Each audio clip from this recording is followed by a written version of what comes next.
and there might be some correction factors that would increase it further, but that is related to this, and that has to be below 35 amps, and that will determine how many strings there are.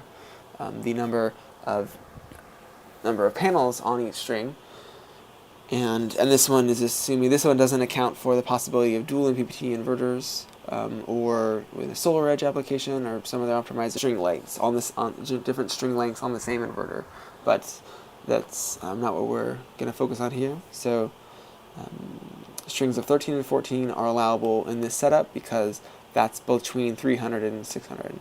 Let's go with a different inverter to look at. There's the SMA 5000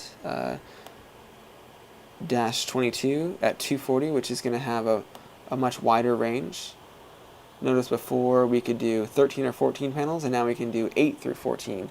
The reason for this is the minimum input voltage decreases significantly. So this is 175 volts on the 5000 TL-US20-22. On the 10,000 TL 208 volt, it was 300 volts. So that decrease in the minimum input voltage is going to allow for a much larger number of panel possibilities on the low end. So on the low end, that means this is what we're going to be focusing on for increasing the number of panels you can have on this end. Conversely, if you wanted to add more panels, you would pay attention to the max VOC at minimum temperature and these values here. But right now, let's look at how did we get 8 panels, 8 through 12 options on a string, and how would we possibly increase that further? So there are two ways that you would further allow for additional panel options that are on the lower end, 7, 6, and below. One option would be to get an inverter that had an even lower startup voltage. They do exist. I believe there's a Chint inverter out there that has a 145 or some other smaller minimum input voltage. Alternatively, looking at the temperature, we want to have a fewer number of panels on a string, or at least see what we would do to have that option. So right now you can do 8 panels on a string. So 8 panels, and we need to look at the VMP. So 8 times the VMP of the panel, which is 30.2. So 8 times 30.2 is 241.6, but this gives us 195.88.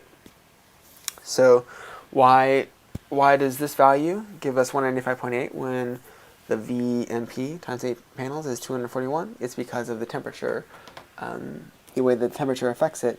On the hotter days of the year and the hotter times of day, you will approach or exceed the highest average high, or highest ambient temperature, which is in this case is 104.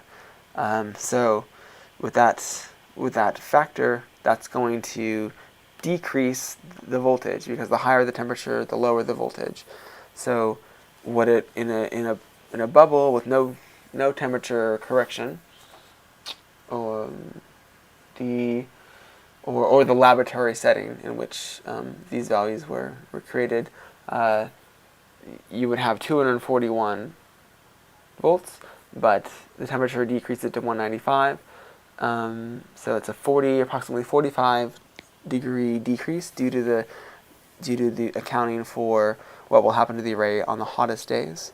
So if you increase the temperature, that's going to further decrease that value. So right now we have 195.88 at 104 degrees, highest average high.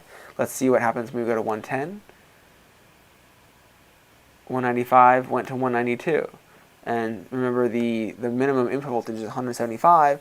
So this panel is this string is getting closer and closer to being below the minimum threshold, which is 175 volts. So